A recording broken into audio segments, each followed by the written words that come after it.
প্রকৃতি যখন নিজেই এক শিল্পকর্ম হয়ে ওঠে তখন মানুষ আর দর্শক থাকে না, এক টুকরো অনুভব হয়ে যায়। ভারতের উত্তর পূর্বের এক অপার সৌন্দর্যের রাজ্য নাগাল্যান্ড, যেখানে পাহাড় ছুঁয়েছে আকাশ আর মেঘেরা যেন ছায়া ফেলে প্রকৃতির বুকে। সামনে পড়ে আছে বন্ধুর রাস্তা, শান্ত পাহাড়ি জনপদ আর নাগা সংস্কৃতির গর্ব। নাগাল্যান্ডের সবুজ পাহাড়, মেঘে ঢাকা পথ আর শতাব্দী প্রাচীন সংস্কৃতি যেন ডাক দেয়, চলো একটু হারিয়ে যায়। এই ব্লগ শুরু সেই ডাকেই সাড়া দিয়ে, যেখানে ডিমাপুর থেকে পাহাড়ি পথে এগিয়ে চলেছি কোহিমা, নাগা হেরিটেজ ভিলেজ আর এক অদ্ভুত শান্তিতে মোড়া হোমস্টের খোঁজে। আর সামনে জুকু ভ্যালির সেই স্বপ্নের রাস্তাটা তো এখনো বাকি। তো আমরা এই গাড়িতে উঠে গেছি, আমরা এই গাড়িতে রয়েছি, টোটাল 8 জন রয়েছি। আর আমরা এখন যাচ্ছি কোহিমার, আমাদের এখানে হোমস্টে বুক আছে সেখানে। তবে ওই কোহিমাতে হোমস্টেতে যাওয়ার আগে আমরা যাবো হচ্ছে নাগা হেরিটেজ ভিলেজ হয়ে, যেখানে হর্নবিল ফেস্টিভ্যালটা হয়। তো দেখো এই যে সবাই রয়েছে, আমরা 8 জন রয়েছি টোটাল। সুদীপ, শুভম, অঙ্কিতা দি, আর পেছনের আরো 3 জন রয়েছে, আর হচ্ছে শ্বেতা। তো চলো মোটামুটি তোমাদের কাছে পুরোটা ঘুরিয়ে দেখাবো কোহিমার জায়গাটা, আশা করি তোমাদের ভালো লাগবে। তো আমাদের রাস্তাতে কিন্তু ব্রেকফাস্ট করার কথা ছিল, কিন্তু রাস্তাতে আমরা করবো না বলতে অলরেডি আমরা ব্রেকফাস্ট করে নিয়েছি। আজকে রবিবার রয়েছে, তো অলরেডি কিছু কিছু জায়গায় কিন্তু নাগাল্যান্ডের বন্ধ থাকে, সেজন্য আমরা ডিমাপুর রেলওয়ে স্টেশনে আইআরসিটিসির যে ফুড ট্রাক রয়েছে সেখান থেকে আমরা ব্রেকফাস্টটা করেছি। খাবার খুবই ভালো ছিল। আমরা হচ্ছে আলু পরোটা নিয়েছিলাম, পুরি সবজি নিয়েছিলাম, আর সঙ্গে চা, কফি, গ্রিন টি এইগুলো ছিল। আমরা এগুলো দিয়ে ব্রেকফাস্টটা করেছি। তো এবার আমরা এগিয়ে যাচ্ছি, আশা করি তোমাদের এই জার্নিটাও খুব সুন্দর লাগবে। নাগাল্যান্ড এমন একটা নাম যার মধ্যে লুকিয়ে আছে রহস্য, সংস্কৃতি আর অদম্য প্রাকৃতিক সৌন্দর্য। আজকের যাত্রা শুরু হচ্ছে ডিমাপুর স্টেশন থেকে।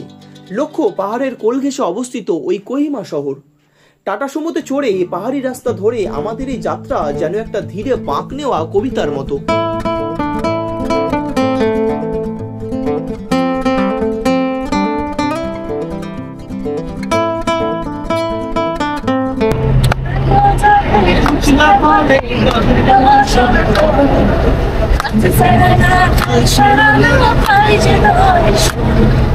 তারপরেই চোখে পড়ে চারিদিকে সবুজের এক অদ্ভুত মায়া।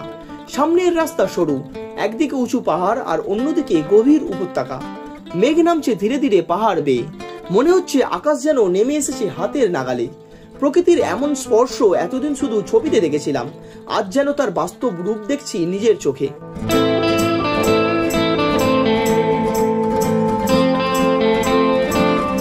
পৃথিবীটা নাকি ছোট হতে হতে স্যাটেলাইট আর কেবলের হাতে, ড্রয়িং রুমে রাখা বোকা বাক্সতে বন্দি। আহা হা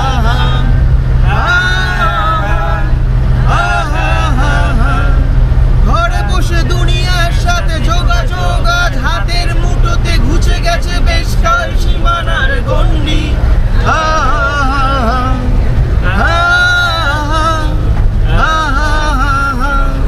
ভেবে দেখেছো কি? তো আমাদের এই জার্নি কিন্তু অসাধারণ হচ্ছে। রোদ কমে গেছে, একটা মেঘ ঠিক নেই, তবে রোদটা কিন্তু অতটাও নেই। আমাদের বেশ ঠান্ডা ঠান্ডা হাওয়া দিচ্ছে, আর আমরা কিন্তু গাড়িতে গান করতে করতে, মজা করতে করতে আমরা কিন্তু পুরো জার্নিটা করছি। অসাধারণ লাগছে। গাড়ির জানালার কাছ দিয়ে ঠান্ডা হাওয়া এসে গাল ছুঁয়ে যাচ্ছে, আর সেই হাওয়ার মধ্যে মিশে আছে কিছু অজানা গন্ধ, পাহাড়ি মাটি, বন আর কিছু নাম না জানা বুনো ফুলে। এই রাস্তায় শব্দ কম, আর দৃশ্য যেন একটার পর একটা পোস্টার। তো আমরা এই গাড়ি করে আসছিলাম, প্রায় 1 ঘন্টার কাছাকাছি আমরা এসছি। এই যে আমাদের দাঁড়িয়ে আছে টাটা সুমো গোল্ড, আর এই রকম একটা জায়গাতে আমরা একটু দাঁড়িয়েছি। জায়গাটা বুঝতেই পারছো, অসাধারণ একটা ভাইবস রয়েছে কিন্তু এখানে। আর এখান থেকে জাস্ট একটা ভিউ রয়েছে, তোমাদেরকে ভিউটা দেখাচ্ছি। আর তার আগে দেখো সামনে এখানে একটা কিন্তু রেস্টুরেন্ট টাইপের রয়েছে, তোমরা এখানে স্ন্যাক্স আইটেমও পেয়ে যাবে। যদি কারো খাওয়া দাওয়া করতে চাও করতে পারবে এখানে। আর এখান থেকে ভিউটা দেখো, জাস্ট অসাধারণ লাগছে কিন্তু।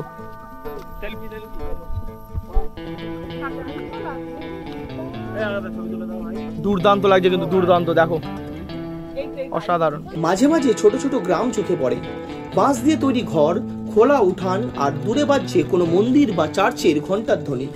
এইসব মুহূর্তগুলোই মনে করিয়ে দেয় এটাই আসল জীবন, শান্ত, ছন্দে বাঁধা আর প্রকৃতির কোলে গড়ে ওঠা।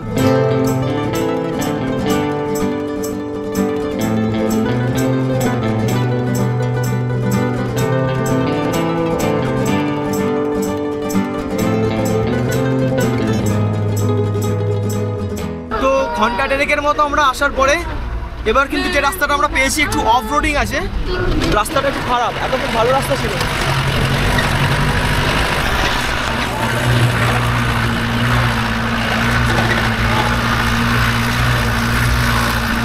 ওয়েদার কিন্তু পুরো চেঞ্জ হয়ে গেছে, পুরো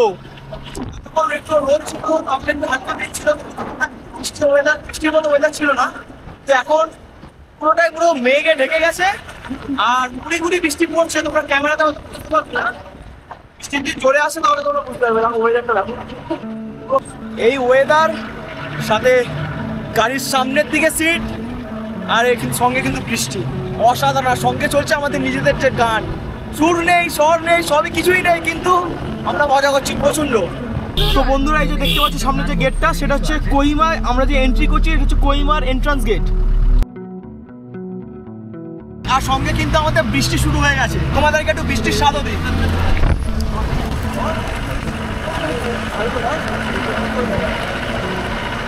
বন্ধুরা, তোমরা যে এটা দেখতে পাচ্ছ, এই যে চক মতো যে জায়গাটা রয়েছে, এটা হচ্ছে টিসিপি গেট। কোহিমার টিসিপি গেট হচ্ছে এই জায়গাটা। এখানে সিগন্যালিং রয়েছে, তাই আমাদের জ্যামে একটু দাঁড়াতে হচ্ছে। সুন্দর কিন্তু জায়গাটা। तो भैया यहाँ का जो लोकल लैंग्वेज है इसको क्या बोलते हैं, कौन से भाषा में बात करते हो आप लोग? नागामिस। आई लव यू का मतलब क्या बोलते हैं इसको?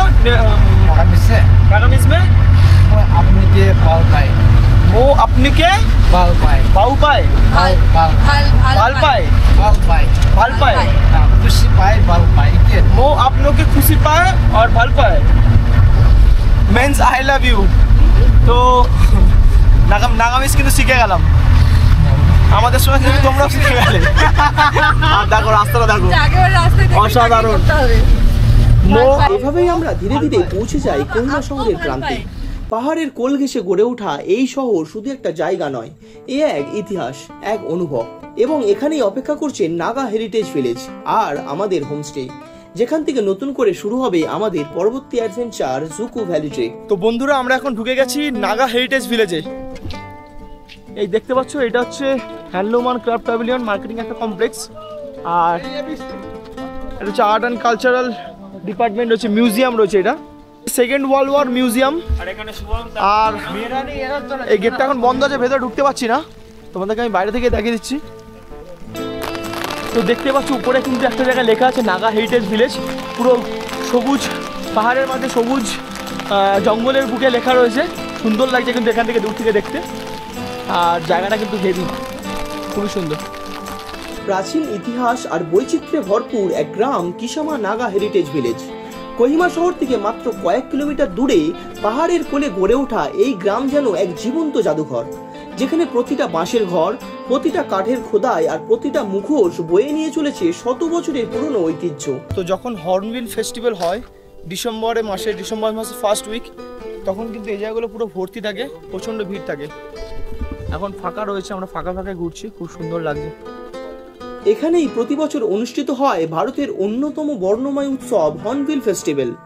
এই মঞ্চেই একত্রিত হন নাগাল্যান্ডের 17টি উপজাতির মানুষ, আর তাদের মুরাং অর্থাৎ উপজাতি ভিত্তিক বসতঘরগুলো সাজানো থাকে ঐতিহ্য, অস্ত্রশস্ত্র, পোশাক আর তাদের শিল্পকলায়। প্রতিটি মোরাং যেন বলছে একটা করে গল্প, ছাং, সুমি, ফোম, গারো, রেগমা প্রভৃতি। প্রত্যেক জনজাতির নিজস্ব স্থাপত্য শৈলী, যুদ্ধের ইতিহাস আর সংস্কৃতির গৌরব যেন ঘরের প্রতিটা দড়ি, খুঁটি আর আগুনের চুল্লির মধ্যে গেঁথে আছে। এখানে আসা মানে শুধুই পর্যটন নয়, এটা একটা সাংস্কৃতিক সংযোগ, যেখানে তুমি দেখতে পাবে কিভাবে বনের কাঠ দিয়ে তৈরি হয় যোদ্ধার ঘর, কিভাবে শিং দিয়ে বাজানো হয় তাদের প্রাচীন বাদ্যযন্ত্র, আর কিভাবে একটা জাতি তাদের ইতিহাসকে লালন করে চলেছে হাজার বছরের পরম্পরায়। তো এটা হচ্ছে সুমি মোরাং, সুমি উপজাতির যে ট্রাইবাল হাট, সেটা হচ্ছে এখানে রয়েছে।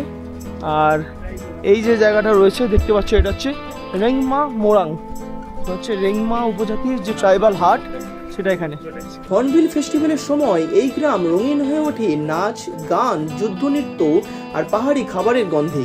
কিন্তু বাকি সময়েও এই গ্রাম তোমাদের ঘুরিয়ে নিয়ে যাবে নাগা সংস্কৃতির অন্তর্গত চেতনায়, যেখানে প্রতিটি ধ্বনি, প্রতিটি নিঃশ্বাস এক ঐতিহ্যের ধ্বনি।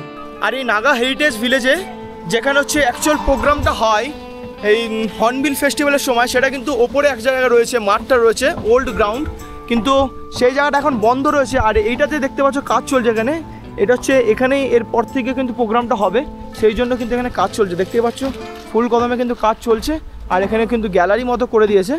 তো এই জায়গাটাই হচ্ছে এরপর থেকে হর্নবিল ফেস্টিভ্যালের যে মূল প্রোগ্রামটা সেটা কিন্তু এখানে হবে। তো চলো, অনেকটাই দেরি হয়ে গেছে, এখন প্রায় 3টে বাজতে যায়। এবার আমরা হোমস্টেতে চলে যাই, আমাদের যে হোমস্টে বুক রয়েছে। আর আজকের এই যে ট্রিপটা আমি করছি, আমি কিন্তু আজকে এসেছি ট্রিপিডোজের সাথে। ট্রিপিডোজ একটা কমিউনিটি গ্রুপ রয়েছে, তোমরা তাদের সঙ্গে কন্ট্যাক্ট করতে পারো, কন্ট্যাক্ট করে তোমরাও এরকম জায়গায় ঘুরে দেখতে পারো। তো চলো এবার আমি গাড়িতে উঠে পড়ি।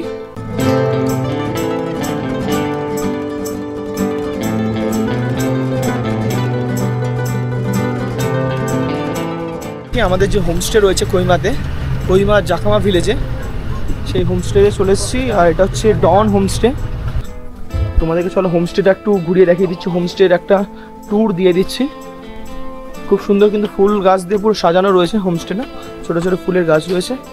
আর আমাদের যে রুমগুলো পড়েছে সেটা হচ্ছে উপরে রয়েছে। দেখো আমাদের পরপর কিন্তু এখানে একটা রুম রয়েছে, পরপর এখানে 4টে রুম রয়েছে টোটাল। সামনে একটা রয়েছে, আর তারপর আরও 2টো রয়েছে, আর একটা এটা হচ্ছে আমাদের রুম আছে। এটা 3 বেডের রুম, জানলা রয়েছে। রুমের মধ্যে কী কী রয়েছে দেখো, একটা টেবিল দিয়েছে, এখানে একটা আয়না রয়েছে, আর লাইট রয়েছে। ফ্যান কিন্তু নেই, কারণ এখানে টেম্পারেচার মোটামুটি কমই থাকে। ইভেন রাতের বেলাও ফ্যানের কিন্তু প্রয়োজন হবে না, ভালোই ঠান্ডা থাকবে, তার জন্য কম্বল টম্বল সবই রয়েছে। তো চলো মোটামুটি ঠিকঠাক রয়েছে, পরিষ্কার পরিচ্ছন্ন তো রয়েছে। তবে এই রুমে কিন্তু কোনো অ্যাটাচ বাথ নেই, বাকি 2টো রুমে রয়েছে অ্যাটাচ বাথ। যেই রুমগুলোতে অ্যাটাচ বাথ নেই সেই রুমগুলোর জন্য কমন বাথরুম রয়েছে। দেখতে পাচ্ছ এখানে রয়েছে কমন বাথরুম। এখন বাথরুমে লোক ঢুকেছে, সেই জন্য কিন্তু আমি দেখাচ্ছি না ভেতরটা। আর এই আর একটা রুম রয়েছে, এখানে টোটাল 6 জনের রুম রয়েছে, এটা 6 বেডের রুম। এখানে কিন্তু অ্যাটাচ বাথ রয়েছে। আর এই রুমেও দেখো একটা আয়না রয়েছে, ড্রেসিং টেবিল টাইপের, এখানে আরেকটা টেবিল দিয়েছে, আর চেয়ার রয়েছে মাঝখানে, প্লাগ পয়েন্ট রয়েছে যথেষ্ট, কোনো অসুবিধা নেই। লাইট একটা রয়েছে, ফ্যানের কিন্তু কোনো প্রয়োজন নেই, হ্যাঙ্গারের জন্য কিন্তু জায়গা রয়েছে। আর এই রুমের সঙ্গে একটা অ্যাটাচ ব্যালকনি রয়েছে, সেটাও কিন্তু খুব সুন্দর। এসে ব্যালকনিতে বসার মোটামুটি জায়গা রয়েছে, বসতে পারবে, বসে তোমরা সময় কাটাতে পারবে। এখানে জামা কাপড় মেলারও কিন্তু ব্যবস্থা রয়েছে। আর এই রকম একটা ভিউ অসাধারণ লাগছে কিন্তু, বুঝতে পারছো। তো চলো এবার আমরা লাঞ্চটা করি, এখন লাঞ্চ করা হয়নি। আর এটা হচ্ছে লাঞ্চের জায়গাটা, খাবার রাখা রয়েছে, এটা হচ্ছে সেলফ সার্ভিস, প্রত্যেককে নিয়ে খেতে হবে। কি কি রয়েছে দেখো, ভাত রয়েছে, সঙ্গে রয়েছে ডাল, একটা সবজি রয়েছে আলু আর থোড়ে, আর সাথে রয়েছে এগ কারি, ডবল ডিম, আর রয়েছে পাঁপড় আর আচার। এই লাঞ্চের জায়গাতে এখানে দেখো সবাই কিন্তু নোটস একটা করে রেখে গেছে, মানে এই হোমস্টেতে যারা যারা এসেছে তারা কিন্তু এখানে নোটস একটা করে রেখে গেছে। এটা বেশ ভালো লাগলো দেখে। এই জায়গাটা খাওয়ার কিন্তু একটা আলাদা ভাইবস রয়েছে। তো দেখতে পাচ্ছ অনেকে রয়েছে, আমি একটা নোটস পড়াচ্ছি দেখো। Love from IIT Guwahati, batch 2024, 6 April 2024 এসেছিল। তো এখানে যারা আসছে হোমস্টেতে থাকছে তারা এখানে লাঞ্চের জায়গাতে এসে, এখানে বোর্ড রয়েছে, সেখানে এরা একটা করে নোটস লিখে রাখছে। তো আমি খাবার নিয়ে নিয়েছি, দেখতে পাচ্ছ পুরো প্লেট ভর্তি খাবার, খেয়ে দেখি।